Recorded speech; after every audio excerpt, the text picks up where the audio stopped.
Miles Garrett. Shoot, Miles Garrett is a different freaking. Come on, he's an animal, bro. Makes no sense how someone can be that big, that athletic. It's insane. I've been seeing him shirtless a lot. Okay, I'm we're like, live. Dang. We're live though. Hello? Yeah. Yo!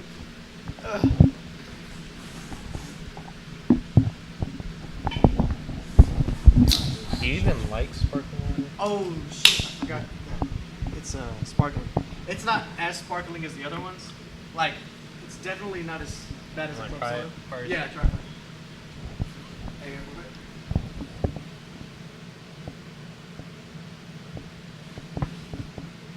One more time. I feel like I've had this before. Wait. This is the black can. Yeah, it's the sparkling version of it. I've only had the white can. Yeah, the white one's the still version. Oh wait, I don't even know if it was it.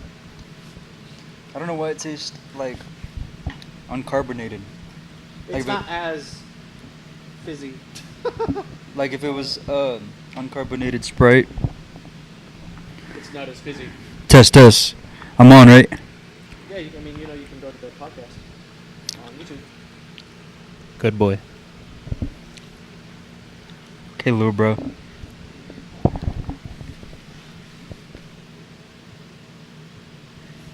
Okay, little bro.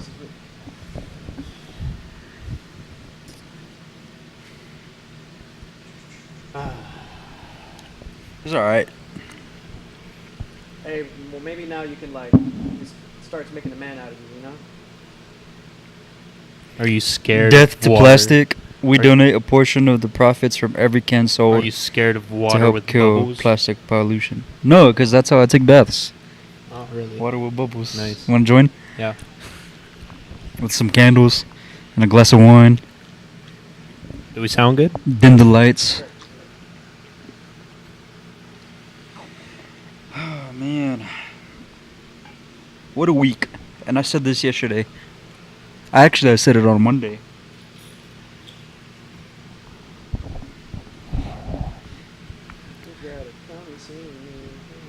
Oh, sorry. Forgot. These are actual episodes that go out. So the people that are watching, they're just watching us do nothing. My fault.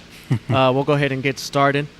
Sorry, I'm just I'm actually sharing the podcast right now. Great to see you guys. I'm glad that you're here.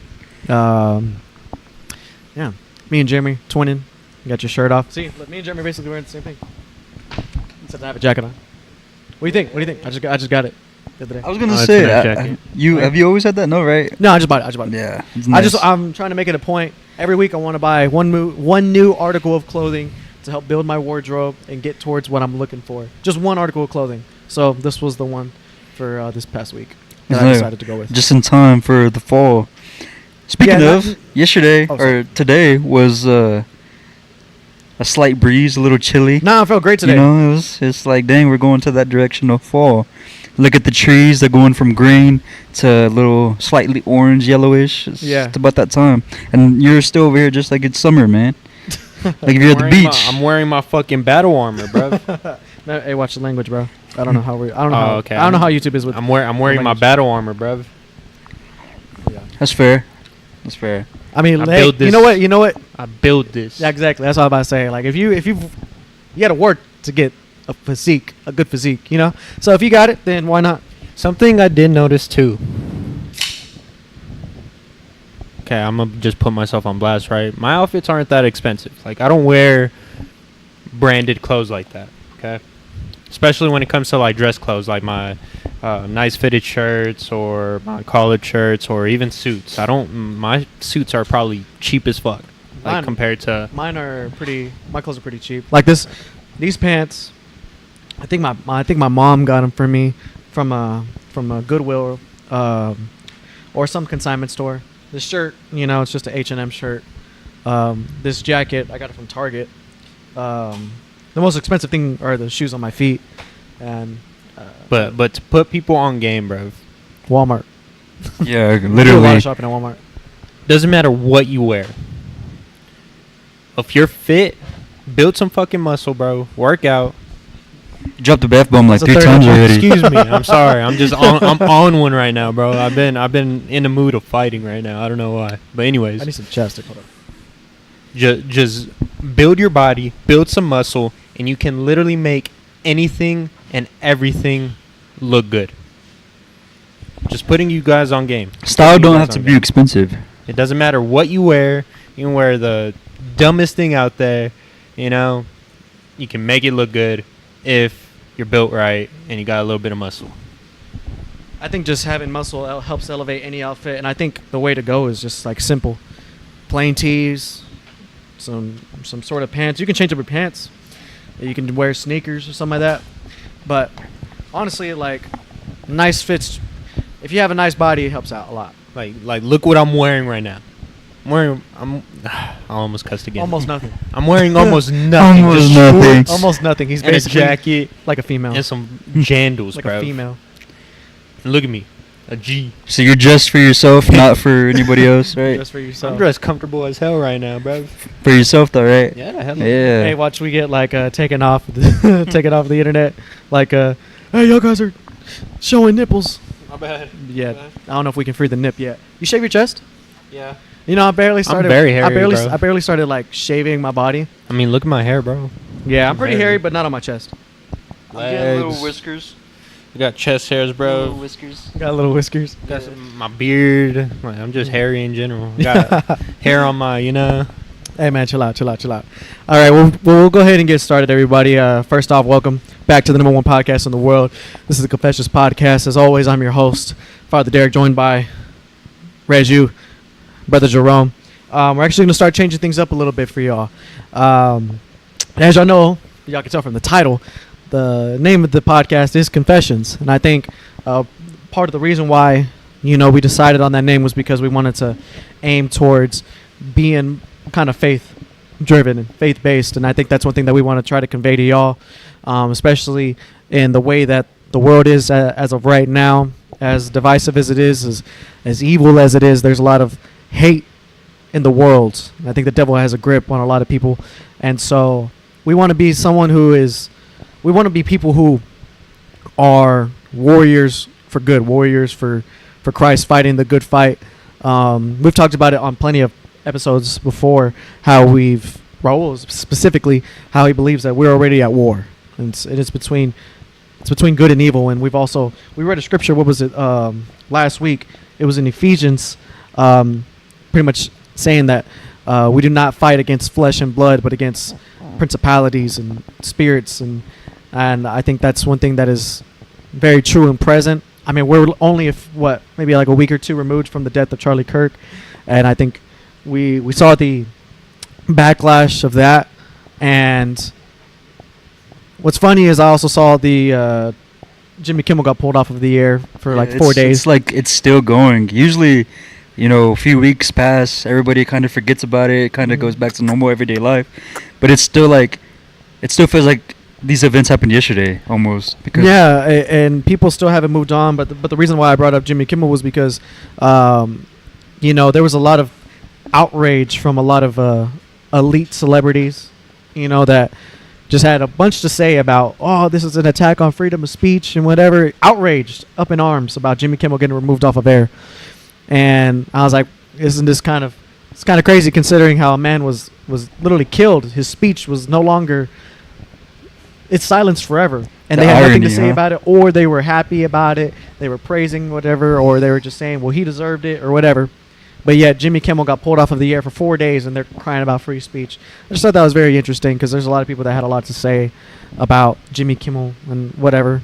But who the fuck is that guy? I don't even know who that is. He's just a late night show host, and he's just a talk show guy. I was like, I've seen him before. But the thing is, his numbers he's been irrelevant for years. Yeah. For years. I mean, but that's just cable television in general. Yeah, I've never watched a single episode of the guy. Me neither. I don't watch any late night television. But what y'all can do is watch Late Night Confessions Podcast, the #1 podcast in the world. Please subscribe if you haven't already.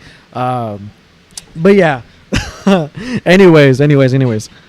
One thing that me and the boys have discussed is, now moving forward, what I want to do is we want to start really basing everything off of the Bible and sharing that with y'all. We are all believers. We're all Christian Catholics here, and we believe in Jesus Christ. We believe that he died for our sins and he rose from the dead, and we can go to heaven because of him. So we're all believers in that way, and we just want to be able to share that with y'all, whether or not y'all believe in Jesus or not, whether or not y'all read the word or not. That's just who we want to be, and that's what we want to the message that we want to share. Because at the end of the day, we're all going to die. We're all going to have to face judgment, and I think it's not a matter of it's not so important as much as what our opinions are, as much as it is well, what does Jesus have to say about a lot of things? And that's why the title of today's episode is "What Would Jesus Do?" Which we'll go into the Bible, but I wanted to start off because every single day I like to try to read a proverb. Just in the mornings. Proverbs is the book of wisdom, and I think we all need some wisdom in our life. And I think Proverbs is just it's funny because I remember my mom telling me one time that I don't know if it was on a podcast or what it was. She heard it somewhere, but there was a millionaire that was getting interviewed, and he was getting interviewed about how are you a millionaire? He said, you know what I did? I read a proverb every single day, and I just listened to that. He said that the wisdom was so powerful that he was able to make the right decision and he became a millionaire.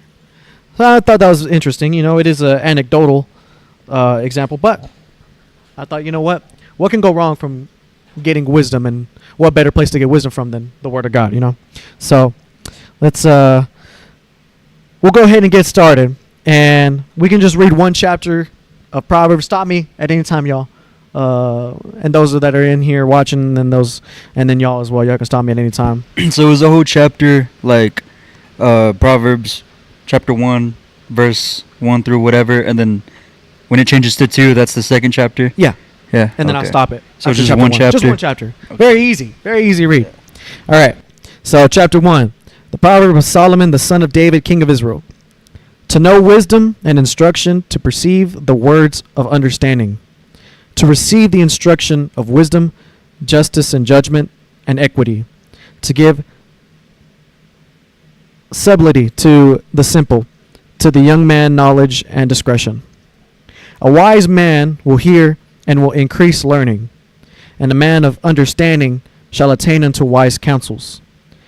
To understand a proverb and the interpretation, the word of the wise and their dark sayings. The fear of the Lord is the beginning of knowledge, but fools despise wisdom and instruction. My son, hear the instruction of thy father, and forsake not the law of thy mother, for they shall be an ornament of grace unto thy head, and chains about thy neck. My son, if sinners entice thee, consent thou not. If they say, come with us, let us lay wait for blood, let us lurk privily for the innocent without cause. Let us swallow them up alive as the grave, and whole as those that go down into the pit. We shall find all precious substance. We shall fill our houses with spoil. Cast in thy lot among us. Let us all have one purse. My son, walk not thou in the way with them. Refrain thy foot from their path. For their feet run to evil, and make haste and shed blood. Surely in vain the net is spread in the sight of any bird, and they lay wait for their own blood. They lurk privily for their own lives. So are the ways of everyone that is greedy of gain, which taketh away the life of owners thereof. Wisdom crieth without. She uttereth her voice in the streets. She crieth in the chief place of concourse, in the openings of the gates. In the city she uttereth her words, saying, how long, ye simple ones, will ye love simplicity? And the scorners delight in their knowledge, or delight in their scorning, and the fools hate knowledge. Turn you at my reproof. Behold, I will pour out my spirit unto you. I will make known my words to you. Because I have called, and ye refused, I have stretched out my hands, and no man regarded. But ye have set at naught all my counsel, and when none of my reproof. I will also laugh at your calamity. I will mock your fear when your fear cometh. When your fear cometh as desolation, and your destruction cometh as a whirlwind, when distress and anguish cometh upon you. Then shall they call upon me, but I will not answer. They shall seek me early, but they shall not find me. For that they hated knowledge, and they did not choose the fear of the Lord. They would none have my counsel. They despised all my reproof. Therefore shall they eat with the fruit of their own way, and be filled with their own devices. For turning away of the simple shall slay them, and the prosperity of fools shall destroy them. But whoso hearkeneth unto me shall dwell safely, and shall be quiet from fear of evil. Proverbs chapter 1. Nice. Are we gonna stay in the book of Proverbs, or every week can we choose a random story from a random book? Or do you want to keep it? But this is just how I want to open it, because it's wisdom. Right. And real quick though, you know how we talked about wisdom and the book of Proverbs, or like Catholics go through these things called what are they, Raul? Where you have to get your baptism, your confirmation, anointing of the sick, to get married to the church. Sacraments, right? And when I got my confirmation sacrament, they give you, they have these gifts, right? 7 gifts. And the gift I chose was wisdom. And I like to believe that I am a lot wiser than most people my age, and I am a lot wiser than I should be. And I should definitely get into the book of Proverbs, because my gift that was granted to me was wisdom. And I can see it every day. It's coming to fruition that I'm becoming wiser very quickly for my age. I was even thinking, like, when we were streaming and stuff like that, doing stuff that wasn't really us, putting on a character, putting on, facade, pretending to be people we weren't. People liked it, but we will see how when we change and we become more wise and we become more mature, and we're on a tunnel vision now with what we actually want to do, we'll see how many people stick around and actually support it, rather than, supporting the bad stuff that we don't want to be later on in life. So this is definitely a start, and that's kind of how I took the first part of the reading, was being wise, learning. Like, something I love to do is learn, and it mentioned learning and being wise will grant you, all these wishes and desires. That's the first part that I've taken from that.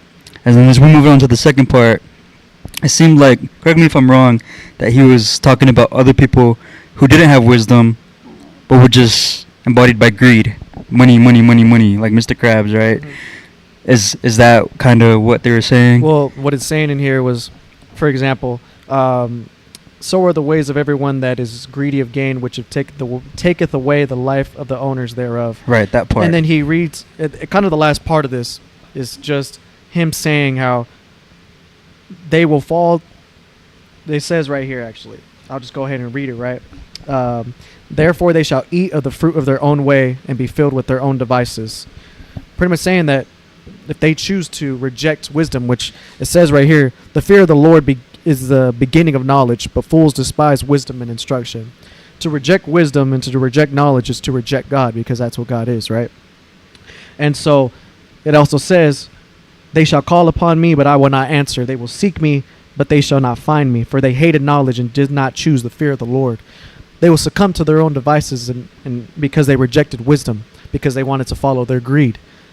But what do you say? How I interpret this whole chapter, like, I like to keep things simple, and then I always think about how in the Bible it's not always to the T. It's not always exact. Oh yeah, very straightforward. Point by point. I've seen that. Yeah. I know Jesus read a lot in, is it parables? Parables. Yeah. Parables. Mm-hmm. But how I interpret this whole chapter is overall, avoid ignorance, avoid arrogance. Be willing to learn, be willing to listen and understand the Word of God overall, and learn from the people around you too. And I also want to connect a verse that actually does connect to this chapter, which is pretty cool now that I think about it. But overall, be willing to learn from God, of course, right? Exactly how you're saying. That little part, the fear of the Lord is when you start your journey of growing and learning. And then avoid those people that aren't willing to learn. And I feel like that, like, as I grow older, especially more as of lately, you start to see those people. You start to see those people that are very, very ignorant, and they're stuck in their ways. stuck in the worldly ways, right? And that's where my mind leads me to, and it's not just strictly for money. It's not. I think it's a whole general thing. I think it's hedonism, which is living for yourself to the most extreme extent. Mm-hmm. I think that's what greed means. Whenever you're so caught up in what you want. What do I want? I want to feel good. I want to feel happy. Yeah. And it doesn't matter if what makes me feel happy comes at the expense of you or my loved ones, my health, my own well-being. It's just what makes me feel good. That's the extreme version. That's hedonism. And that's what we see in today's world, especially in the U.S. Especially at our age. Because it's encouraged, right? Could you say it's basically falling victim to the flesh? Yeah. Everything fleshly, that's what makes you feel good? Absolutely. But let me go ahead and read this Bible verse. I use the Bible app, and it shows verse of the day. Yeah. And I believe this connects very, very good with this first chapter. Mm-hmm. It's James chapter 3, verse 13. Mm-hmm. It says, "Who is wise and understanding among you? Let them show it by their good life, by deeds done in the humility that comes from wisdom." Yeah, that's good. Yeah, and it really connected. Yeah, I was just it ties into it. I was like, what the heck? I was like, what the heck? And I've always wanted to try downloading one of those Bible apps where they give you a daily verse or a daily motivation, but I've never gotten around to it because I still I prefer the physical copy of the book. I understand that that's easier, but lately too, I've been trying to read the Bible more than I was for sure during the summer. It's not every day, but it's more than what I was doing. And actually sitting down and reading it and interpreting it, because like you said, not every chapter, every word has a straightforward meaning. What I take from it may not be what you take from it, but they're both probably correct in their own way. Just like with this one right here, wisdom seems like it's the key factor. We can all agree with it on that, right? So I would definitely love to get into the book of Proverbs more so and start reading more from it, because it seems like I have a lot to learn from it. No, bro, it's like every single day. It's just you read something and it's so crazy how, written, 2,000 years ago, but it's so relevant to my life and today and just everything that I see. And it's kind of hard to interpret too, because you think about it. Like it's written when they didn't have no technology and they were actually forced to use their brains and learn and not use AI. The vocabulary is like, sometimes you can't understand it. It's kind of like you're reading Shakespeare, you're trying to interpret it. And I think that's what probably scares a lot of people away from the Bible. They don't want to read it and say they think that it means this in the fear of looking dumb. Because I've had that happen before. Not to me personally, but someone I was trying to talk to about the Bible. I asked them, like, hey, what did you think of it? Like, what did you take from the message? And they were scared to say it in fear of judgment, in fear of, like, no, maybe that's completely wrong. But I told them, no, that your answer is right in your own way. So I think that's why this would help a lot too, because our audience is getting 3 different interpretations, and there's a main idea from all of us, and maybe they have their own interpretation. So it should be a free, safe space to say what you're thinking and talk and converse and hear both sides, and not just attack people and start name calling straight to personal insults. Honestly, this kind of reminds me of, like, in a way, of a Bible study. Yeah, in a way, and that's it. Kind of. The Confessions Bible Study. The Confessions Bible Study. Confessions Podcast, #1 podcast in the world. Subscribe if you haven't already. So, like I said, I want to start reading more of the Bible, and I think a good place to start, where we can start, is in Matthew, or in the Gospels. Matthew is the first of the Gospels, so there are 4 Gospels: Matthew, Mark, Luke, and John. Mark was so it comes from 4 different accounts, and each of them have a different way of telling the story of Jesus. We'll just start in Matthew, and I think we could start with the Sermon on the Mount. The Sermon on the Mount is the main preaching of Jesus, and it is theological genius is how you could describe it as. And we can start there. It is pretty long, so we probably won't read through all of it. Yeah, I've heard that before, that the book of Matthew is a very good place to start. And that's where I actually started, and I'm still in it. So that's how long it is. But also, too, I haven't been, I went through a long period of time where I didn't even read it at all. So. Well, good. How about that? We'll start reading it from there. But yeah, we'll start on chapter 5. For those of you out there who maybe have your own Bible and want to open it up. Like I said, we're starting at the Sermon on the Mount. And so we'll just start, and then we'll stop whenever we have something to say. And seeing the multitudes, he went up into a mountain. And when he was set, his disciples came unto him. And he opened his mouth and taught them, saying, Blessed are the poor in spirit, for theirs is the kingdom of heaven. Blessed are they that mourn, for they shall be comforted. Blessed are the meek, for they shall inherit the earth. Blessed are they which do hunger and thirst after righteousness, for they shall be filled. Blessed are the merciful, for they shall obtain mercy. Blessed are the pure in heart, for they shall see God. Blessed are the peacemakers, for they shall be called the children of God. Blessed are they which are persecuted for righteousness' sake, for theirs is the kingdom of heaven. Blessed are ye when men shall revile you and persecute you, and shall say all manner of evil against you falsely for my sake. Hold on real quick. This right here just got me thinking of Charlie Kirk. Because literally it says right here, Blessed are they which are persecuted for righteousness' sake, for theirs is the kingdom of heaven. Blessed are ye when men shall revile you and persecute you, and shall say all manner of evil against you falsely for my sake. And I think this is part of whenever Jesus is talking about taking up your cross, and how being a follower of Christ will lead to persecution. And this is Jesus saying, you are going to be persecuted whenever you are a follower of me, because when you speak truth in a world full of lies, you're going to stand out, and people don't like to be called out on their BS. It's obvious, right? You see people whenever you go to rallies, it could be pride parades, or it could just be any sort of pro-choice parades or whatever. And when you go out and you start speaking truth, there's a lot of hate that comes from it. And I think Charlie Kirk is one of the most recent examples because of this. And so it wouldn't surprise me in the slightest if we start receiving a little bit of hate. And I think part of all of us wants to say, you know what? Well, come on with it then. At this point, it doesn't matter. We've already dealt with it. I mean, what's going to be the difference? I just hope that they, at the very least, just don't shoot me, please. Right? At the very least. But I think it also goes. Oh, go ahead. You can try to shoot me, and that bullet's just gonna bounce right off me. But it also goes to show that I think if you're not getting yelled at, if you're not getting death threats, if you're not getting people angry at you, then you're not doing it right.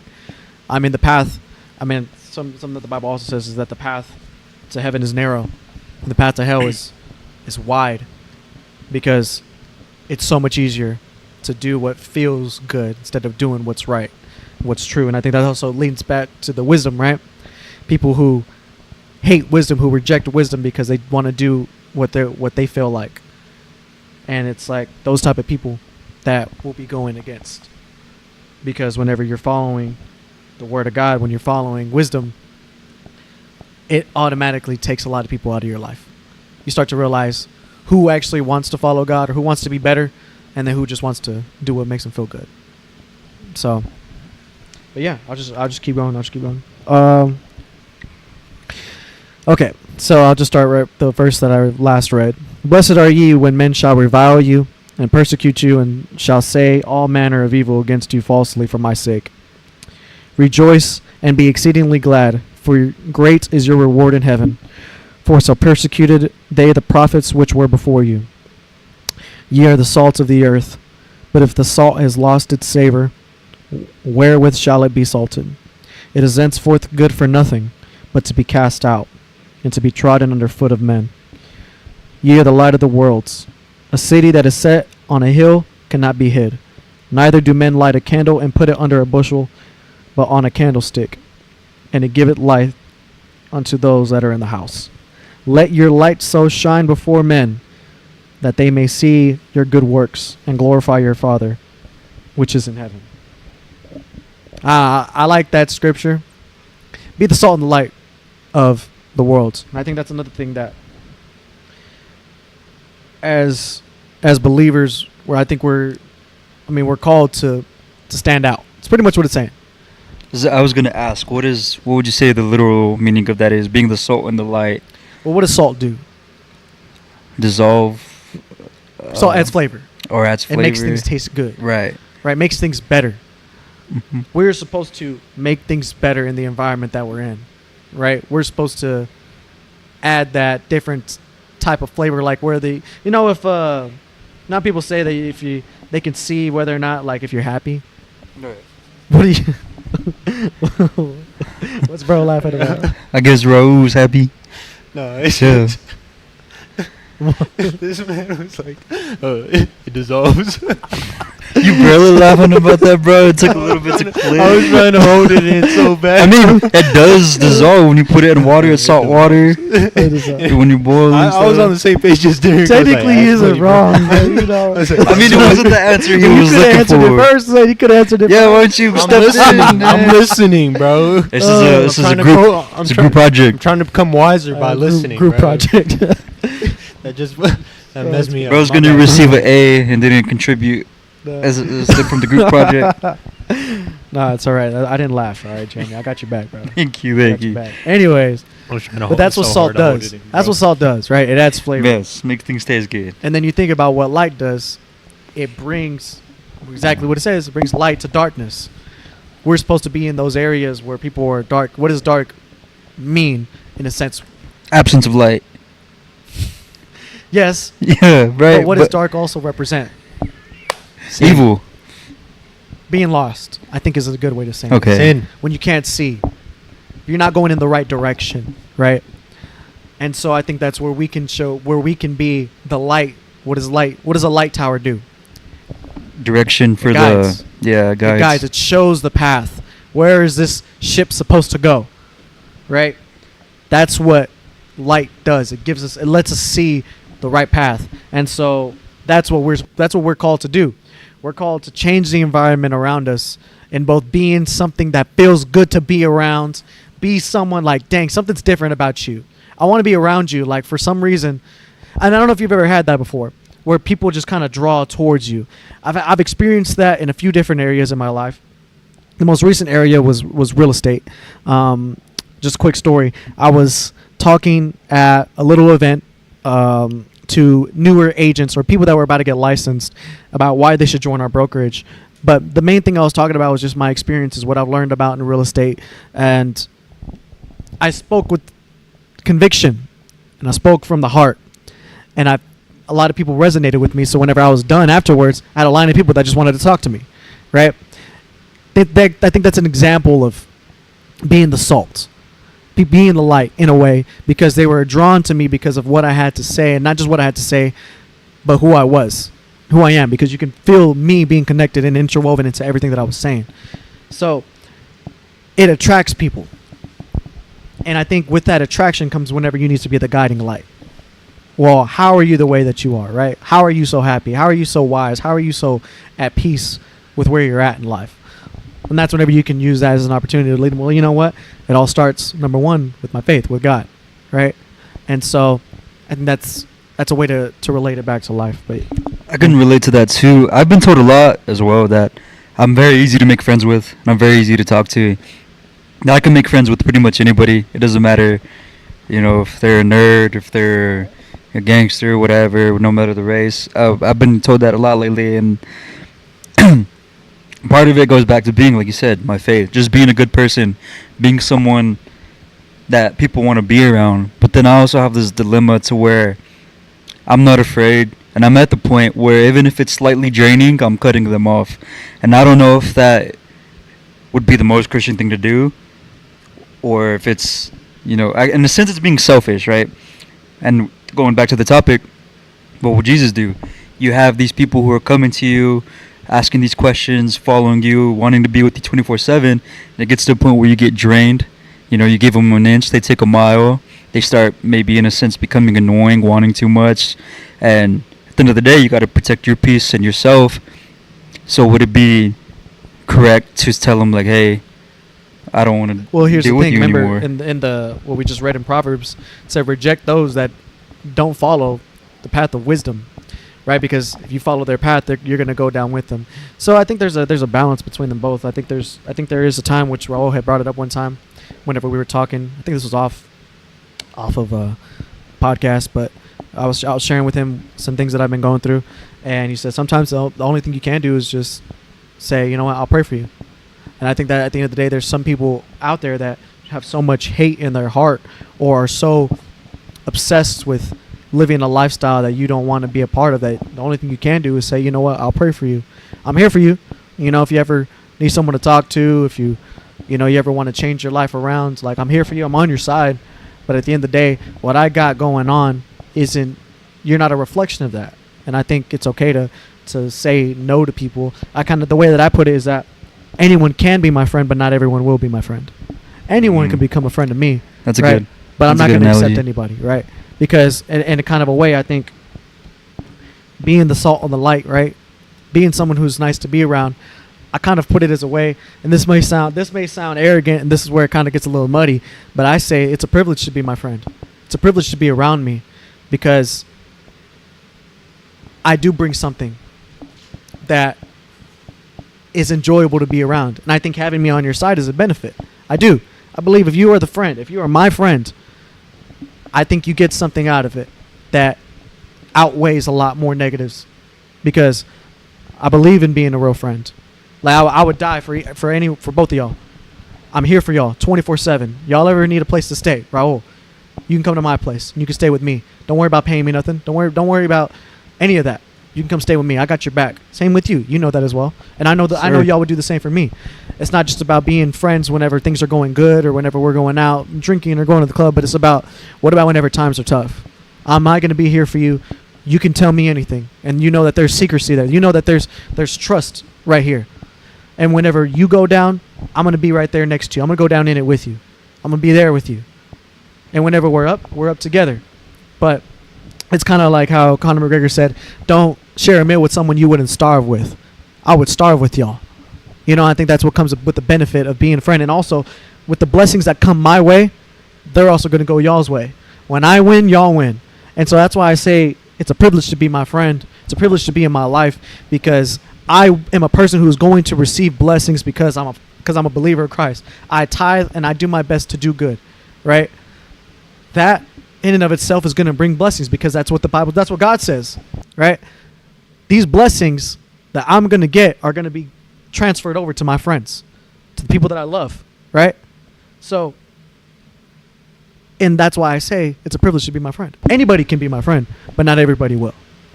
Anyone can try. And I'm definitely going to put that in the files, because I like that.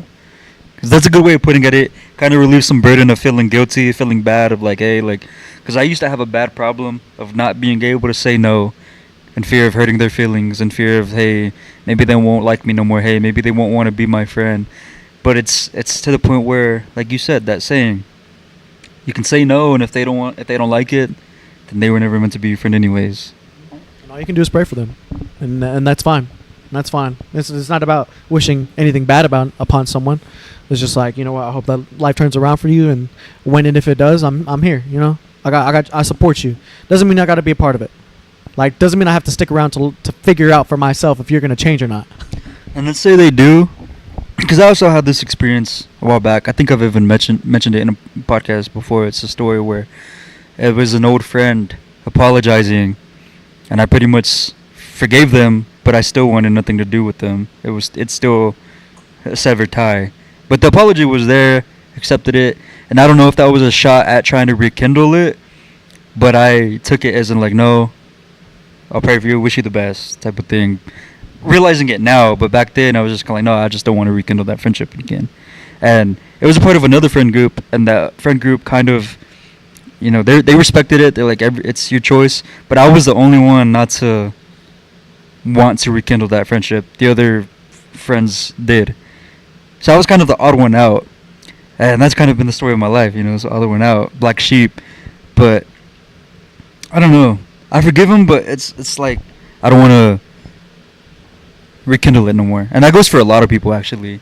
And it might have ended on bad terms, but it's like, hey, if we see each other, I'll say hi, but my path is this way and your path is that way. But then you have this problem where, hey, if letting them go on their path without saying Jesus' name. So I think that's kind of where I can work on, kind of need, to evaluate on, is if I'm going to cut ties, at least tell them about the word and then, go separate ways. Instead of just straight cut off, nothing, not even mentioning God or anything like that. I describe it as like it's a kid touching a hot stove. How many times are you going to go and burn yourself? You're going to eventually learn, right? Yes. Maybe once, maybe twice. Shit. For some people, 10 times, however smart the kid is, right? But I think of an old girlfriend once. She came, we broke up, whatever. She came back into my life, and I loved her still. I missed her still. But for some reason, I just couldn't get back with her. It's because I knew better. I knew better. I already read that chapter, closed it. It was good, kind of doing our thing again. But, like I knew better. I knew I couldn't allow myself to fall into those ways anymore. Because why? I've learned, I've grown up, and at first I didn't notice it at the time. I didn't tie religion into it. But now it's like, hey. Now it makes sense. Yeah, now seeing it. Now it makes sense in saying, hey, I wish you nothing but the best. See you at the top, baby. So there's this dilemma now with that. Do you believe in second chances? I believe in forgiveness. I believe you should always forgive just because it's poison to hold hate against a person. So it's to give a second chance. Especially like, you said that person came back into your life unexpectedly. They see us, and I mean it humbly, they see us growing. Mm-hmm. They see us becoming more formidable. They see us learning more. They see us, working out, money's right. And despite all our problems, we never give up. We never stay down. Mm-hmm. We're always finding a way to get back up. And we're still continuing this podcast. When I'm sure people thought maybe we stopped when we hit that little bump in the road. But we're still formidable. They see that. And that makes them want to come back even more. And at that point, the ball's in our court where, hey, I forgive you. Maybe I'll give you a second chance. Maybe I'll give you a chance to see if you actually change like I did. Or, it's kind of slippery there. So it makes me think of two people, really. All right, I think, like, exes in general, right? Say one of my ex-girlfriends comes back. I know better. But to be with you again, I can't allow myself to. Same thing with the friendship. Or same with friendships or even a loved one. What about a family member? Exactly, a family member for me. Been screwed over. I've been betrayed. I've literally fought. I've literally argued with. I've tried talking to them. I've tried showing them, and I think we can connect it to, was it Proverbs that we read? That first chapter in Proverbs. If you follow God, like that's the right way, right? Following the light, right? You can't force someone to join you on their path. And I think in the first chapter of Proverbs, it was talking about that. But also, I think God will specifically remove people. Exactly, too. But if he removes them and then they come back, that's kind of where it's slippery. I like to believe it's like a test again. What are you going to do this time? Okay. But I think exactly how in Proverbs chapter 1 it states, you should stray away from those kind of people, And at the end of the day, with a family member, you can't get rid of them. Like at the end of the day, they're still your family, Yeah. But I always think about when Jesus talks to, I think it's Peter. And I think Peter and one of the other disciples kept on having problems, right? They kept on fighting. And Peter's just like, man, what the heck? Like, I've forgiven him so many times, and like, still the same, keeps on happening, right? And I watched it off like a small clip of the Chosen, the show, and he's just like, forgive him 7 times 7. 70 times 7. 70 times 7. You forgive him 7 times. I say forgive him 70 times 7. Endless, unlimited forgiveness. Always choose forgiveness. One, because how I interpret that, it's hate is poison in your heart, bro. It's poison. Like, it leaves you bitter. And that's just negative. It's negative. I don't want anything that's negative, and it's draining. Carrying that that hate in your heart, you know? And even right here, even in what we just read in chapter 7, blessed are the merciful, for they shall obtain mercy. I think what's the converse of that, right? Though not blessed are those that are, what would you say, spiteful instead of merciful? Maybe, what is it called? What's the word that I'm looking for? If you're not merciful, you're vengeful. Yeah, you know what I'm trying to say. Yeah, I know what you're trying to say. For they shall obtain described it pretty well. Judgment, right? So I think it's the even in the world. I mean, that's what Jesus did, right? What I like to say for your question is, I like to say forgiveness is given. It's not mine to do. It's not my job to forgive you. That's between you and God. Even if you did wrong to me, you forgiveness is given, but trust is earned. And so I think if someone were to do me wrong, which I've had happen to people that are close to me, they do me wrong. It's not my job to forgive you. It's not that. It's between you and God to work on that. That's between you and your heart. I don't hold hate in my heart for you. But in order for me to allow you back into my circle, that's something that you have to earn. I'm not just going to give it to you. Trust is something that you can lose very quickly. You lose it, and that's on you to build it back up. And whether or not you want to, that's on you. If you really want to be a part of my circle, because as we mentioned right here, we're the salt and light of the earth. People want to be around us. People are going to be attracted to us. It's only natural.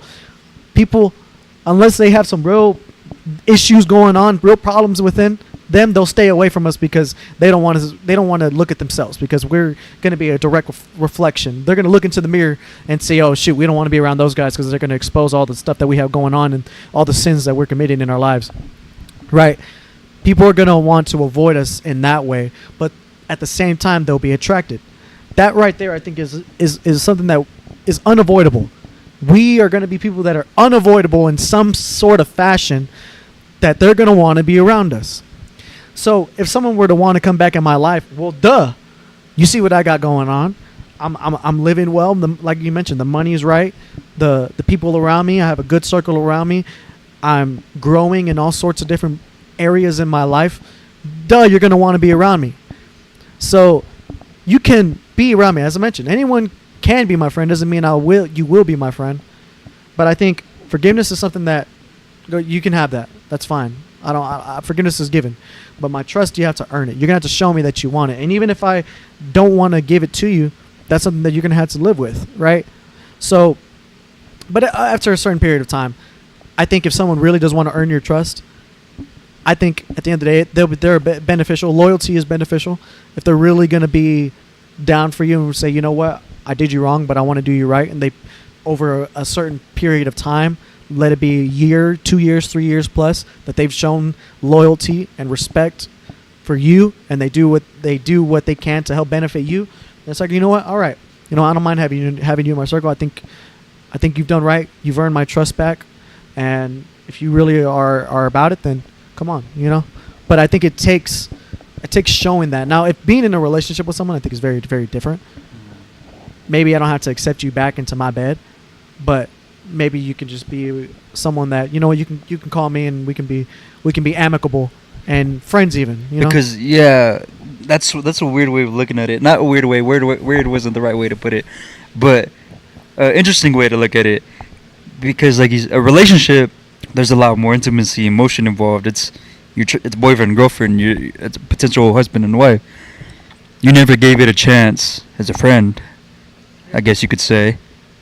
Which, I mean, if it happens, it happens. If it doesn't, then that's fine as well. But because now I think that, like, it's looked down upon to be friends with your ex significant other. I think it's looked down upon, and it's not something that is normal, which it maybe can be. As long as there's no, new boyfriend or new girlfriend in the picture, I can see that happening to somebody. I don't know. It's an interesting topic. I think at the end of the day, you just got to have your own convictions about it. I think it's all a choice. It's very simple. Very, very simple. Don't overcomplicate it. Don't overthink it. If you want to, at the end of the day, I'm always going to lean you towards forgiveness. It is a choice for you to forgive. You have to. You know what I'm saying? Or you're just going to be bitter against that person. You got to let that hurt. Gotta let that bitterness go. Hey, I forgive you. It is what it is. Do I have to be friends with you? No, I don't. You don't have to be friends with anyone. They don't even have to know that you forgive them. Exactly. It's for you. You know what I'm saying? It's for you at the end of the day. You don't have to be friends with them. You don't have to talk to them again. Like, you have free will. God blessed us with that, you know? So it's all a choice. If you wanna hold on to that hate, that hurt, that's on you as well. You know what I'm saying? You can only blame that person for so long, you know? But at the end of the day, it's your choice whether to let them go, forgive, and wish them nothing but the best. And if they do come back to your life, if you want them back, cool. Who am I to judge you? You know what I'm saying? Who am I to tell you not to? You know? At the end of the day, it's your choice. But you already touched that hot stove once. Right. You know what I'm saying? Who knows if it's gonna burn you again? Or if it's even harder this time. Or if it's even harder. You don't know, you know? So it's that's for you to learn. It's also knowing yourself. Know yourself. Can you even handle that? Can you handle being in a amicable friendship with this person that strictly has no sort of intimacy involved in it? Can you handle that? Can they handle it? But that's a conversation you have to have amongst yourselves. And how did the relationship end? Right? That's also a very important part of the conversation. How did this relationship end in the first place? Was it toxic and hateful and spiteful? You cheat, I cheat, ugly? Or was it just, hey, not the right time. Let's just go our separate ways. Right? How did that relationship end? Maybe y'all started off as friends, tried it out as lovers, didn't work out, whoop-de-whoop. You know, we can be friends. You know? So it's also, that also depends too. What are the circumstances of your relationship? Yeah, it's just a weird time right now.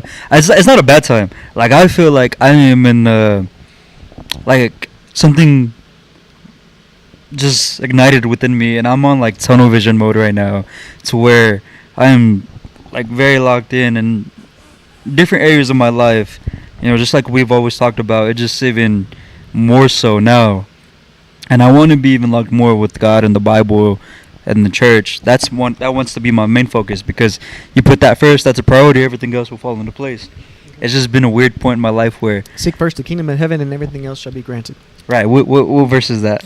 I'm not sure. I think I've heard it before, and that one's, I love that one. Yeah. But it's true though, because that's what I'm doing. And then as soon as I started doing that, as soon as I started to stop worrying about other things, everything just kept falling into place. Yes, of course, it's not perfect. You're always gonna have bumps. Stuff's still gonna happen. But I've just been in a mindset where I'm very strict with who I let into my inner circle. You know, I have a specific set of people in my mind that I'm like, okay, if they call at 4 or 5 in the morning, I'm there. I have acquaintances where if they call at 4 or 5 in the morning, I'll, snooze it. That type. I'm in that mode right now. But also, too, I've had a lot of people try and come back into my life. And it's, I don't know, that's just kind of where, like, I get it. I get what you're saying. I know what I need to do. I know it's within myself. But it's just like, dang, we must be doing something right then for these things to happen all of a sudden, and for the goals to be even more, I want them even more tunnel vision. And people in my life, it's just like a whole lot of stuff going on, and I love it. I love it. I don't know, man. I'm in a time where I can relate to you, but at the same time, I'm on a path of solitude. When it comes to anything and everything, as of right now, I don't know. As of right now, I'm being very, very selfish with everything and everyone. It's all on me right now. I just got to focus on me. I got to work on myself. I got to build myself, because I'm at this level. Been at this level for a good little bit, right? Making good money. My physical is good. I know what I know, But now I'm like, all right, I got to go deeper into the unknown. I got to learn more. I got to grow more. And right now, I think it's just me and God. Dive deeper. I think it's just me and God, and we touch base on trust. Trust is a very difficult thing. I think when it comes to trust, I trust people to be who they are. And it's my choice to love them for who they are, or wish them nothing but the best type shit. Like, I trust Jerome to be Jerome. I trust Derek to be Derek. You know what I'm saying? I know y'all got my back. I know that. you know? Same vice versa, you know? But, like, when it comes to everything and anything, all my trust, like, fully, it's in God. It's just in God. I hear that, and I also want to speak to something else that kind of I've been experiencing, right? It's like with looking for, you know, maybe a potential partner, right? And I see, you know, different girls, and there's been more, let's just say, inquiries, right? About who wants to be a part of my life, right? And part of me looks at, well, what are you into, right? Do we want the same thing? And I look at, what do you do on the weekends? You know, what do you like to drink? Do you like to smoke? Do you like to do all these things? I don't, because it takes me away from what my goal is. I think that's part of getting closer and growing to God. In some sort of way, being selfish and rejecting people just based off of their habits. As you said, I'm not going to try to change nobody. You are who you are. You like this lifestyle, I don't. I'm not going to give you a chance. I'll be nice. I'll be cool. Doesn't mean I'm going to give you a chance to be a part of my life. Doesn't mean I'm going to give you the access to my trust. So it's also recognizing and knowing who this person is, which they'll show you. People, they'll lie out their teeth, but they'll show you who they really are. Be around them long enough, let them get comfortable, and they'll show you who they really are. And so when it comes to who I give my trust out to, well, I'm going to observe this person. Why would I give my trust to someone who I can't relate to at all, who lives a lifestyle that I don't want to live, who does all these things that I don't agree with? That's foolish on my part to give them my trust, especially if it's someone who's burned you over and over and over and over and over again. Why the heck would I trust them again? That's touching the stove multiple times, and you're going to get burned. That's the opposite of wisdom, right? So there are people who I will not even allow myself to give trust to, because I see the lifestyle that they're attracted to, and if it doesn't line up with what I'm going with, because it also says in the Bible to be equally yoked with the partner that you're going to choose. Equally yoked meaning what we have to follow the same thing, follow the same God, right? Because the last thing you want is to have division at the house. So don't allow yourself to get involved with someone who's unequally yoked. Rico, looking at you. Yeah, I completely agree with you saying. You have to give those tough conversations out the way early, so nobody wastes their time and nobody has hopes. Religion, politics. How do you want to raise your kids? Do you believe in spanking? Do you believe in gentle parenting? Whatever. You have to get those out the way in the beginning to let you know, hey, this ain't gonna work, or this is gonna work. Or do you like the Cowboys? If they say yes, this is not gonna work. I'm sorry. You can check every box, but as soon as that one's crossed, I'm sorry. Bro, Cowboys fan just means they're loyal. That's all it means. It's just been 30 years of pain. So it just means loyalty. That's all I see. That's what I'm saying. You have to have those tough conversations at the beginning.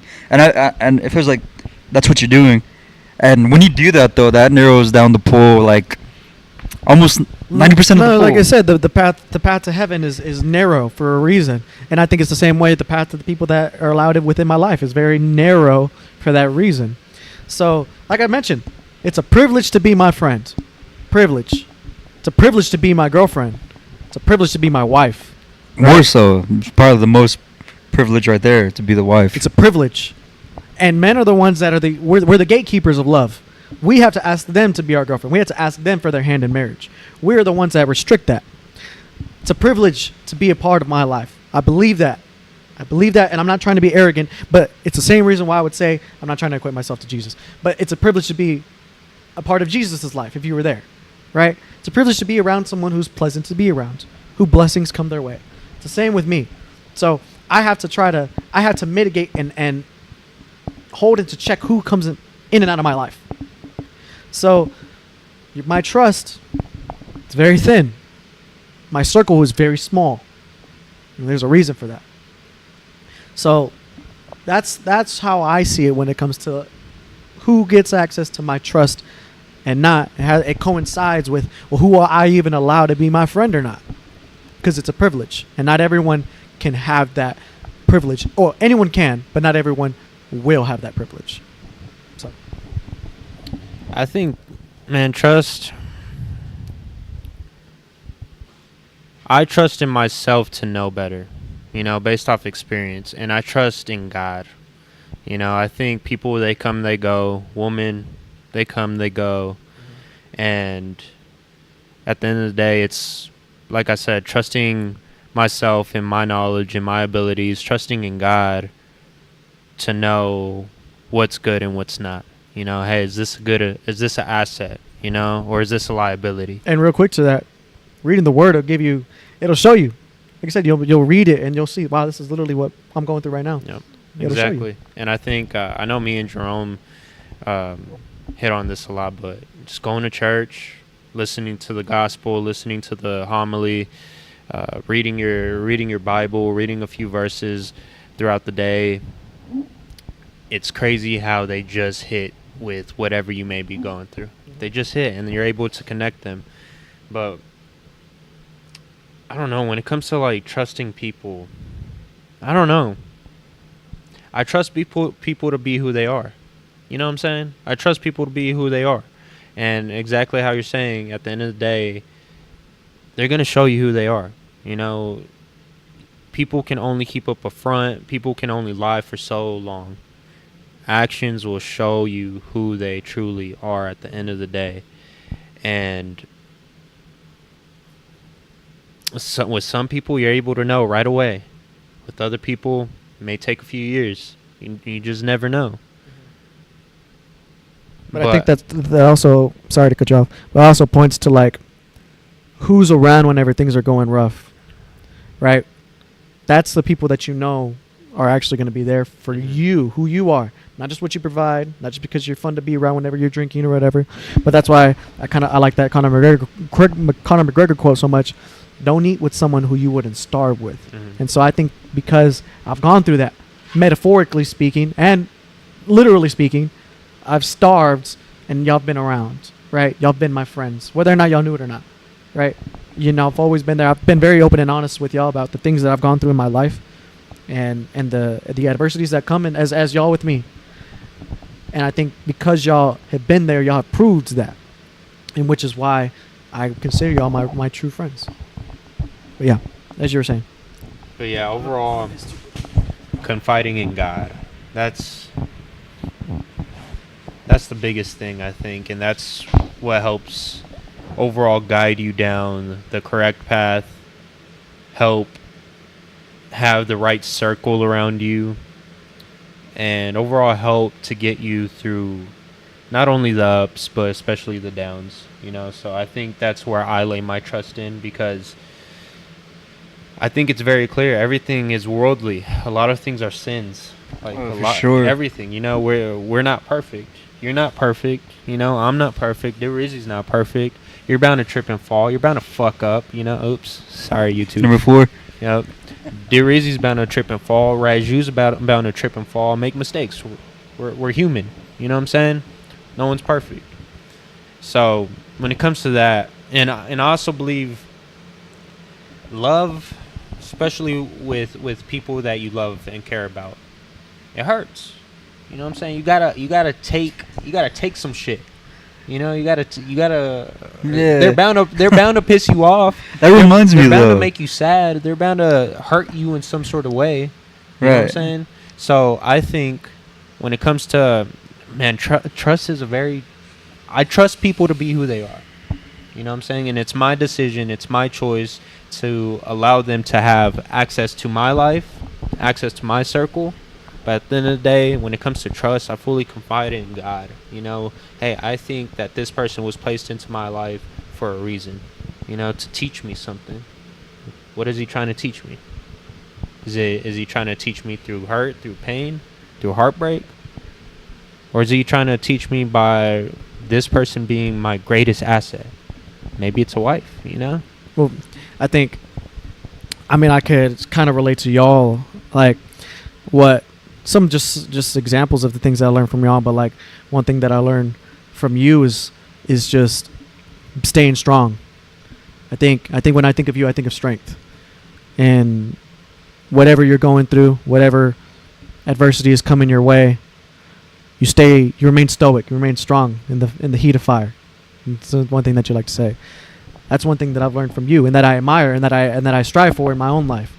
And Jeremy, I think it's kind of being, there is strength in humility. There's strength in being who you are, and being and embracing the fact that Jeremy he's more sensitive than us, but that doesn't make him weak. That makes him strong because he's able to connect with a lot of people. I think that's one thing that I've been able to learn from Jeremy as well, is it's okay. It's okay to be a little bit more attached to your feelings, because it's better than just holding it down and then coming out and manifesting itself in wrong ways. It's okay to have, because in a way, like him showing his being okay with showing his feelings, it's just showing the true version of himself. You know his intentions, because his intentions are pure, and it shows. And so, like, those are just two examples of things that I learned from y'all. I'm like, okay, you know what? I can try to apply that into my own life. Let me try to show strength and staying true and being consistent with everything that I do, even whenever things get hard. And Jeremy, let me show strength by, showing that it's okay to be in my feelings and be more sensitive to who I am, and also with other people, right? So those are two examples of things that I learned from y'all that I can apply to my own lives, learning from people, But yeah, it's just example. Wisdom, and how you mentioned from, I think it was the book of Proverbs, and even this verse that we just read earlier. Who is wise and understanding among you? Let them show it by their good life, by deeds done in the humility that comes from wisdom. You know what I'm saying? What you were saying earlier kind of brought up a few points, one of them being a story, but you brought up love, and I don't know if people kind of misconstrued the context of the saying, if true love never fails, if it fails, it was never love. I think that's very true. You think is that from the Bible, right? Yeah, I think that's very true. And I think people kind of use that as a crutch to help their feelings, and to help that, hey, this relationship didn't work out because it wasn't true love. But maybe it was, or maybe this friendship, y'all did love each other, or maybe your parents love you, but it fails, but who's to say that they didn't truly love you? Yeah, I think it's very true, but I think exactly how you said it, people use it as a crutch. Like, oh, they're real quick to, oh, it wasn't love. No, hey, you know what I'm saying? Probably wasn't. I don't know. I think there is a way where you can love someone, but y'all just want different things in life. For example, maybe I fall head over heels with this woman, right? And I tell her, you know what? I want you to stay at home, be a stay-at-home mom. And she's like, well, no, I want to chase my career, right? Like, I want to be a lawyer, right? I want to own my own firm, right? And me, I'm like, well, I love you and I want to support you in that, but this is what I want in life. It's different. It doesn't mean that she doesn't love me, but we have different goals in life. Maybe she's one of those, like, I don't want to have kids. Well, I want to have a lot of kids. That's a problem. Or you only want to have 1 or 2 kids. Well, I want 8. You know what I'm saying? So, like, there could be differences that don't necessarily mean that they don't love you. It's just they want something different than you do in your life, and that's fair. And I think that's a good point where Derek mentions this a few times. You got to find someone that you're equally yoked with, right? I always connect it to, I got to find my missing rib, Yeah. Because at the end of the day, I think once you find that person, you guys will be equally yoked, right? And you guys will be on y'all's own journey, right? And then y'all will come and merge together to create one journey, and it'll align, And just based off experience, I don't know if you guys noticed this, but especially with past relationships, but you can just tell when a woman is an asset to you. You see it. You see it in certain people, but you can also see when that relationship is draining and it's a liability. For example, me, one of my exes calls me up. Like recently? No. This is in general. Yeah, it's story time. In general? Okay. Real quick. Before this, we're hanging out, having fun, having a laugh. It's all smiles. It's just great time. We're having a great time. Just hanging out with the boys. Having laughs. Big old smile on Ragu's face. And ring. Hello. Hey, it's me. What's up? What do you want? What do you want? Okay. Is that it? All right, bye. Like you could see it, bro. But And it sucks because you're so blind to it because you're in love, quote unquote, right? You're so blind to it, and Was it an ex at the time? Or No, was no, it? it's while he was so in a while I was in okay. a relationship, right? And a lot of the times you're blind to it because So you're. you didn't you're get all happy. You didn't like, oh my, You can my you can wife's s- calling. It's not you even know. like, I wouldn't even say that you're like blinded by it, More annoyed. but I think in a way it's like you're choosing not to admit the tolerating. truth. You're tolerating it, but also you're choosing not to admit the truth and see who you know who they are, and you probably know that this relationship isn't what it should be, but you're choosing to ignore it because you're in love. Yeah.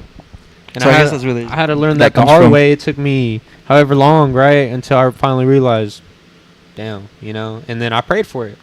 I always pray for it. God, hey, if this woman isn't for me, please take her out of my life. And guess Yeah, what he that's, did? that's the biggest thing. And it was all sunshine and rainbows. We were good. It was happy. And then just boom, one day, just everything changed. You said yes for it, man. But I think you would look back at it and say, was that a good thing that happened, or was it a bad thing that happened? I think it was a good thing It because was a good thing that happened. it Just helped bad me- in the moment. It helped me grow. Did it feel Exactly. good? Fuck no. But Number But five. growth doesn't feel good. It's number 5 right Oh, there. yeah. It'll keep a tally. Keep a tally. How many times? but it hurt, right? It didn't feel good, but overall, it made me better. But that's growth. Growth Yeah. does not feel good. Growth is uncomfortable. Growth can be painful. It can be. It will be painful. But to touch point on a story or a point that I was talking about earlier, I think love, yeah, it does feel good sometimes. Maybe maybe majority of the time, right? Not lustful love, though, right? That one feels even better That one because even feels even you're better. controlled by you're controlled by your lust. Yeah. And guess what? It feels good. Yeah. Because that's one thing my dad told me. Is you're not in love with the person. You're in love with the lust. Yeah. Exactly. But lust feels good. That's why people succumb to it. And I also believe love hurts. You know what I'm saying? Like, for example, having a loved one, a family member, right? I'm sure your dad, I'm sure your mom, I'm sure a brother, your Yeah. best friends, like family in general. They've hurt your feelings. They let you down. They've let you down. They've made you. They pissed you off. They They betrayed made you you. sad. They made you cry. Maybe they betrayed you. Right? Love can hurt, and that's something that I've learned. And love's never gonna be perfect. It's never gonna be perfect. Why? Because I'm not perfect. My partner, my woman, she's not perfect. She's human just like me. Sins are out there. And I know one day she's gonna let me down. It's bound to happen. I trust in her to be her. She gonna Just like she trusts you to be you. Yep. And then at the end of the day, it's your choice. It's your choice. And that's whenever love comes into play. Is not whenever they're all perfect and doing everything right for you, but it's whenever things go wrong and she starts messing up or you start messing up. That's whenever the love kicks in. It's easy to love someone whenever, oh my gosh, she does everything perfect. She's like my perfect servant almost, right? It's easy. But whenever she messes up and your love is tested, that's whenever you're, okay, do I actually love her or do I just love what she was doing for me? And this is where I think I have maybe, I don't know if it's a bad habit, but I tolerate a lot. That's where I give my second chances. Like I make it clear, hey, I understand you're not perfect. I understand you made a bad decision. You made a mistake, right? Don't do this again. Don't do this again, or we have to break up. I'm setting that boundary. I can't keep tolerating. Or if the you're a friend too. disrespect. Even friends, family, Yeah, family. any loved one, right? I'm setting this boundary. Don't cross that line, please. I need to make that very clear because that hurt me, And at the end of the day, I truly believe people know what they're doing. No one is truly dumb. You know what I'm saying? People know what they're doing, especially if they're a grown adult. You'd be surprised. Boom. They touch that. They choose to act. Boom. They cross that boundary again. Bro. Now you left me no other choice but to walk away. To cut you off. To cut that tie. So then that goes back to saying love is a choice, not a feeling. I think so. I think that's a good Mhm. point.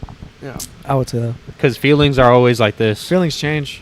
Up, down. If I So- went based off of my feelings, I'd probably love you and hate you 5 times a day. Right. Like, you know what I'm saying? So if they mess up and you choose not to crash out and react in a negative way and you're understanding and compassionate, That's you're choosing showing to love. love the person. That's you're choosing showing to love love. that person. Okay.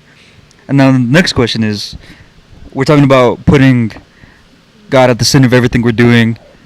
We're trying to lock in more with Him. And I think I've kind of mentioned this before.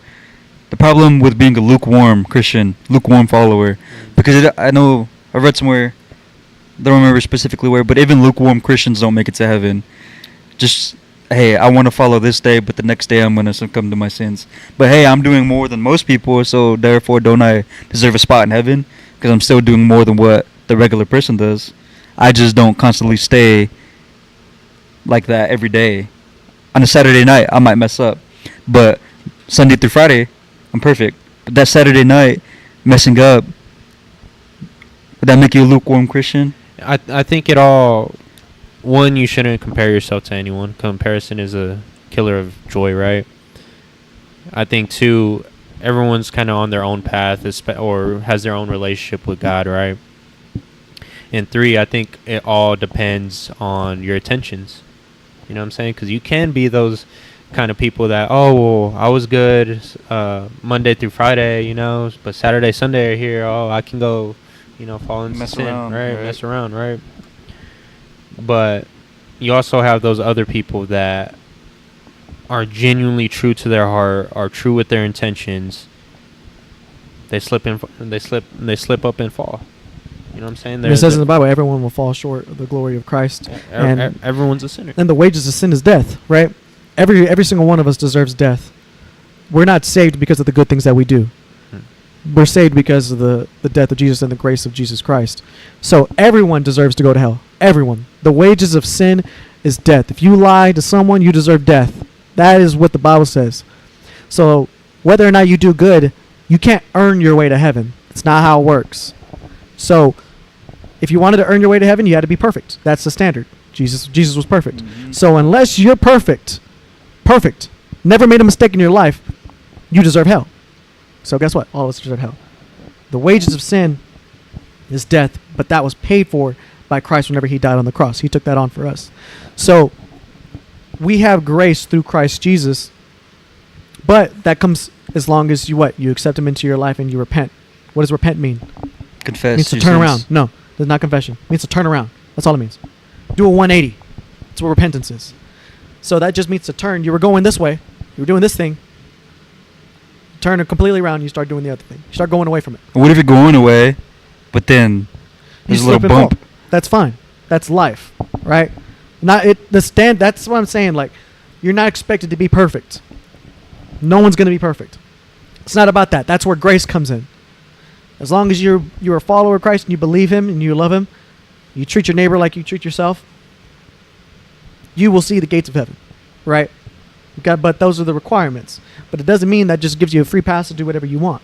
Because it kind of how it says here, not everyone who cries out my name, I will not answer everyone who cries out my name, right? So it's not abusing that. Because plus also, like, if I love you, right, but I keep doing things that hurt you, do I really love you? No. If I know for a fact that sin will keep separating me from the man that I love, from God, the man who died for me, right? Do I truly love God? If I continue to choose to separate myself, because that's what sin is. Sin is literally separating yourself from God. So why, if I choose that, am I really a follower? Do I really believe in loving God? Probably not. I just do what makes me feel good, and I make God conform to me, not me conform to what God wants. And I think that has everything to do with intent, you know? That's where intention comes from. Am I trying to follow the path of Christ? Do I slip up? Yes, I do. But am I trying my best? I am. And guess what? Those things those burdens, those things that have me in a chokehold, right? Those sins that I just can't seem to shake off, I am working to shake them off. And eventually I will. Right? That's kind of how you got to think about it. But if you're just kind of like, here's the weekend, I'm going to do whatever I want. Every weekend I do whatever I want. And you're not actively trying to shake those, right? Try to shake away the alcohol, shake away the smoking, or shake away going out and partying, right? If you're not actively trying to shake it and you just live your life however you want, well, then you're choosing sin.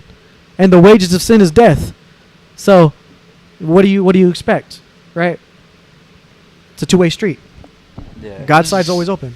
I was just curious about that because it's gone to the point where I've become so busy. Like, there's a song lyric I heard. It's actually from Mac Miller.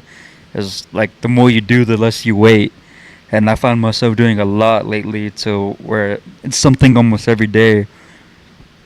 To where it's to the point where I don't have time to sin. I don't have time to meet with people I don't have obligations with. I don't have time to hang out with someone who's not adding anything to my life, or to do this if it's not, helping me grow.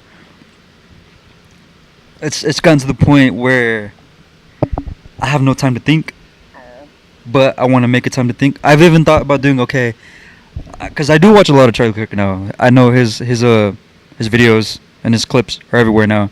And one of the pieces of advice that he has given was doing and I think we've even talked about it before, doing a complete Sabbath day where there's no phone, no work, nothing.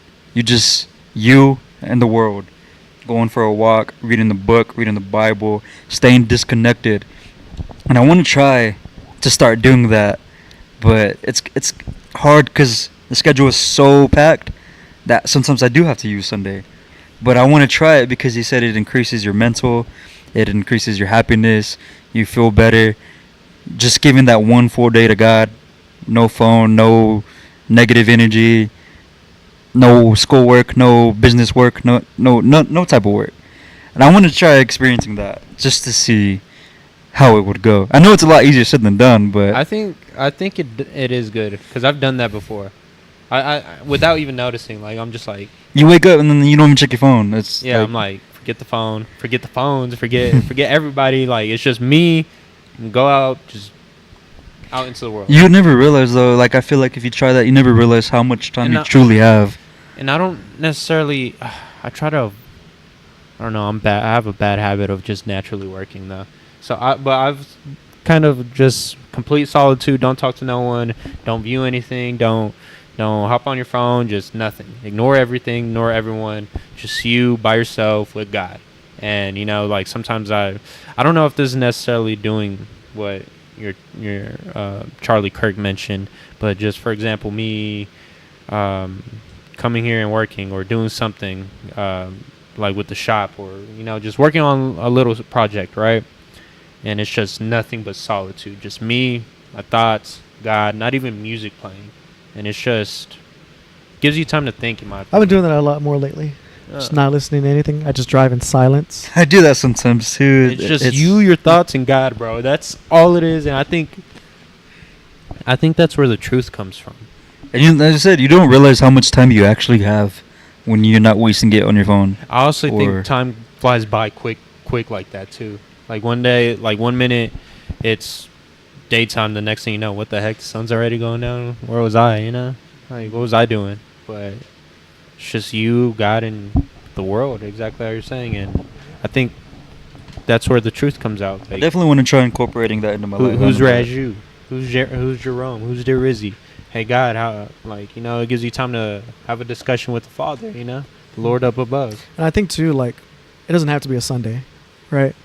Like, whenever, with what Jesus did, right, he fulfilled it to where you don't have to go and sacrifice your animals or anything like that.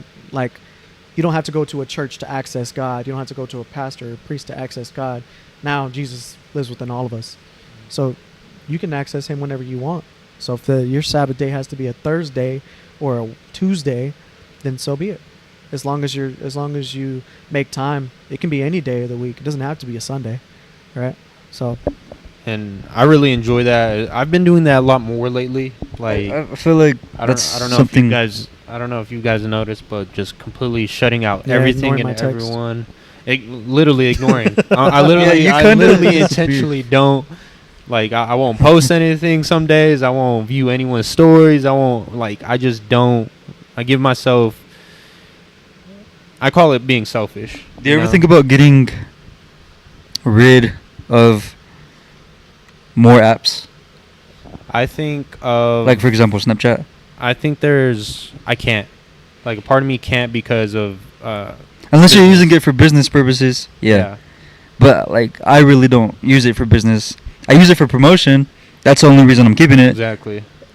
But I'm like, what if there's an app that Alex Hermosi mentions, because he was just like, I try to maximize my productivity. So I have this app that literally deletes or like blocks all my applications for however long I put it to. I throw on earplugs, earmuffs. I literally sit myself in a dark room, no windows, no distractions, just me, my laptop, nicotine, and earplugs, earmuffs, and I'm locked in. And I set a timer, and I ignore everything and everyone except the task at hand. So I don't know. And what I've noticed too, when I do my own thing, is, especially lately, like I feel like I'm rediscovering myself again. You know, it's kind of like an enlightenment. What exactly? Like, what does Ragu want to do? Okay, I've gotten so far. I've come to here at this point in life. Okay, God, because I turn to God with everything, bro. I think exactly how we preach, right? God is the only way. God is the truth. That is the way to live life, in my opinion. And I go into complete solitude, ignore everyone and everything. Especially when I'm here, for example, detailing a vehicle, it's just me, my thoughts, and God, and I have a discussion with him, like, God, hey, what do you think? Hey, and then he literally gives you answers, bro. It feels like he's like I'm over here reflecting. I do a lot of reflecting, like, dang, like on how I spoke to someone, or something that happened to me, or just whatever's going on in life. I reflect, right? And then it feels like God shows me the answer, like, hey, I was trying to teach you this, son.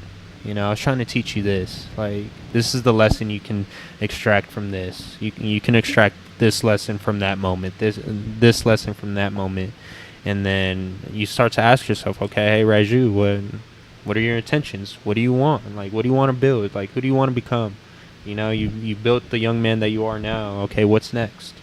Well, like, you know where you want to go, okay, but how do I get there? You know, and I feel like God slowly but surely, like, solitude, like, this is true solitude, and just having a pure conversation with him, and he's slowly but surely showing me the way, and he's just like, go this way, do this, do that, patience, I got you. I think there's merit in being patient and waiting to become the man that you are, because the way that I think about it is, we hear about Jesus, right? Whenever he was born, whenever he was a young kid, and then it just disappears until he's 30 years old. Then that's whenever he finally started his ministry. But we miss all that time, right? And I think that goes to even show that even Jesus himself waited till the moment came. And I mean, I'm sure Jesus was just getting closer to God, growing his knowledge. I mean, he was God, so I don't know, you know. But I think there is merit in taking time for yourself and building who you are, because you can't help nobody else out if you need help yourself. If you're not ready to go out there and help with other people, or you're not capable of having people rely on you, then you should take that time to build that person. And I think we're blind to how much we've grown. Like, I think we're truly blind to it, just because, for me at least, I think this is a superpower, but it can also be my biggest downfall. I always feel like I'm not enough. Like, I need to do more. Like, job's not finished. I need to do more. Like, Raul, if you truly want that life, you need to do more. You're currently, the Ragu that you are right now, it's not enough to have this, you know? And it can be a great asset, but can also be my biggest liability. And like I was mentioning, I think we're blind to how much we've truly grown until God or someone around you or people you haven't seen in a long time mention, like, dang, Raj, they look at you different, they talk to you different, there's like an aura about you, and you just realize it, and you're like, damn, like, I was over here, like, I still see myself down here, right? But I mean, compared to the world, like, and compared to who I used to be, like, I've leveled up so much, you know, and I'm still thinking I need to do more. Like, so significantly crazy, insignificant. Right? Yeah, and we don't realize it, bro, until, like I said, you take that little moment where you do some reflecting, you talk to God, or maybe you catch up with people, with family or friends that you haven't seen in a long time, and you know, you catch up and you just realize, like, damn, like, it's been that long. It's crazy. I've grown right? that much, you know, like, damn, what the heck? Because I had a family reunion this past weekend, right? So rightfully, I haven't seen a lot of those people there, and who knows how long. It's at the point to where the family's grown so much where I don't even know half of them anymore. A lot of babies everywhere, a lot of new people, people marrying again, boyfriends, girlfriends. You know, I probably didn't know like maybe about 40-50% of them, which is a lot for me growing up in the family I did. And you know, every time, like you said, catching up with the family member, there was a lot of talking to people I haven't seen in a while, and they all said the same thing, that you know where your head's at, you know what you want. You know, these guys are like 30, 35, you know, middle aged, and they're telling me I can't even give you a piece of advice because you already, you know, what I would tell you, you already know. And kind of makes me boost ego a little bit, because it's like, here he is, 35, 36, 37, telling me something, you know, at my age that he barely learned, and I'm already. He said, like, he's like, the only piece of advice I could give you is just make sure that's what you want to do. And I'm like, I respect it though, but yeah, it is what I want to do, you know. Like, that happened multiple times, and you know, I have cousins who I haven't talked to in forever. Hey, I'm in town for the weekend. Let's grab some lunch. Let's go out to eat. Let's hang out. And I'll be like, I'll let you know. I'll hit you up. If it works out, it does. But if it doesn't, then it just wasn't meant to. You know, we just caught up for that little bit, and that was that. I think I can completely relate to that, because I was at a wedding, my cousin's wedding this past weekend, and it is a little bit of an ego boost. And they're trying to like give you a piece of advice, and how they talk to you, or what they try to tell you, or even like how little details, bro. Little details, whether it's them talking to you, the way they look at you, the way they acknowledge you, how they talk to you now, you know, it's all those, like, you notice those details. How they talk to you versus how they talk to other people. Exactly. And it is an ego boost, but it's kind of like an all eyes on you type of thing too sometimes, when they see that radiation coming off you, the radiant like light. They look to you. And they look to you and in a way put you on a pedestal. I was thinking about this earlier. It's almost like power in a way. And because like I said, I'm not perfect. I've messed up. I've realized that I've used that power with not necessarily bad intent. Like, I didn't necessarily want to use it with bad intent, but it just came off as bad. It was bad overall. You start to realize, you know what I'm saying, the amount of power that you gain. You gain so much XP as you continue to build yourself, as you continue to grow. Like in the video games. And exactly how we're mentioning, you realize it by the way people treat you, by the way they talk to you, the way they look at you. They don't treat you like a kid no more. Exactly. And I think this is where humility comes in. Just knowing that you are capable, knowing that you are formidable. And at the end of the day, I hate comparing myself to anyone, you know, because I truly believe I am different, and I am on my own journey, and I want the things that I want, and I know people want different things, and that's completely okay. I am me, you know, I am who I am, and I don't want anyone, I don't want to compare myself to anyone, and I don't want what anyone else has. But after realizing, like, the amount of XP and the amount of power that you have, you know, I always think of medieval times as a king. You know, what kind of king do you want to be? Do you want to be the ugly tyrant that's cruel to his people? Or do you want to be a good stoic king that everyone looks up to and everyone respects? And I know which side I'm choosing, you know, and I want to be the one that's able to lead his people, the one that they look up to, admire, and respect, you know, and I can guide my people along the good journey, the good path of enlightenment, you know. Mm-hmm. And I think of medieval times like kings, right? And who's the King of Kings? Our Lord and Savior Jesus Christ. So that's who I truly like look up to. That's that's one of my biggest impacts in my life, at least. It's someone to admire. Like, yeah, we all we know is him dying, right? A lot of people just know him as dying on the cross, but go a little bit deeper into that. Look what he did for who? His people. Who are his people? People that never even met him. Us, we're his people, And what did he do? He sacrificed himself. He sacrificed himself in order for us to acquire grace, And I think that's the best and true representative of a true king. So yeah, and just to tie this all back and kind of wrap it up, I think this kind of just ties back to what we were saying or what we were reading. It says, ye are the salt of the earth. If the salt is lost its savor, where shall it be salted? It's good for nothing but to be cast out. You are the light of the world. A city that is set in a hill cannot be hid. Neither do men light a candle and put it under a bushel, but on a candlestick, and give it light unto all that are in the house. Let your light so shine before men that they may see your good works and glorify your Father which is in heaven. So I think that's a good way to end it right there. Be the light and the salt of the earth. Be careful with who you allow around you, but as we mentioned, whenever you are on that different level, people are going to see it. They're going to notice. They're going to notice it. You can call it aura, but yeah. Real quick little short story too. There's always signs that keep letting me know that I'm on the right path. Just the other day, right, I was leaving the gym about 10 o'clock, and I walk back to my spot, and I took a different path. I usually go to the same path out this side door, straight shot to where it is. I decided to go on a little bit longer route, and I was going to go around instead. And when I went around, I stopped real quick to tie my shoe and put stuff in my backpack, and there's this guy that walked. Well, he's a younger guy. He was probably around my age.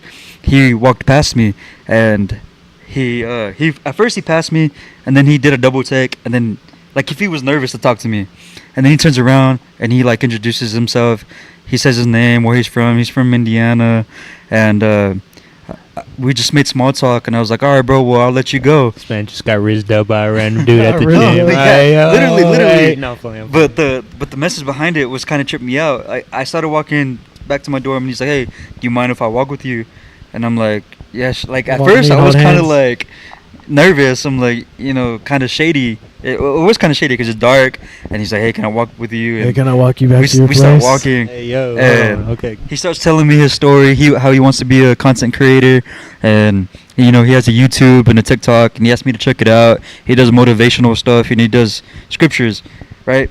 And as we're walking, I could tell that he wanted to say something, but he was nervous, like if I would judge him or that, but he kind of just sucked it up and flat out said it, and he was like, bro, you know what, I'm just going to say it. Jesus sent me here tonight to tell you that he loves you and that he died for you and that he's always here for you. And that happened out of nowhere. I took a different route, a guy from another state, he was nervous to say it, but he said it, and I was like, bro, you know what, I really appreciate that. Thank you. Like, I'm still in a little bit of a journey on myself right now. And he's like, I understand. But he said something told him tonight to come and talk to me and to stop and to give me that message. And so we ended up walking back to my apartment, and he asked for some food or some snacks and some water, and I gave it to him. And then he was like, all right, God bless you. I'll see you later. And he walks, and I haven't seen him since. But he goes there. That kind of like solidified the fact of what we're doing now, the direction we're going with the confessions, keeping God at the center of everything, lighting that fire even more. Just reassures and solidifies the fact that we're on the right path. Absolutely, man. That's a great story. But thank you for all of y'all who have tuned in. Subscribe if you haven't already. Drop a like. For those of you who maybe joined in midway or towards the end, this will be dropped so you can go and watch it back from the beginning. I hope you like this new format that we're doing right now. I think Wednesday nights might be our go-to, maybe. We'll see. But we'll definitely make an effort to do every single week, and we will continue next week where we left off. And yeah, hope you have a great night. We love y'all. You are beautiful. And yeah, God loves you.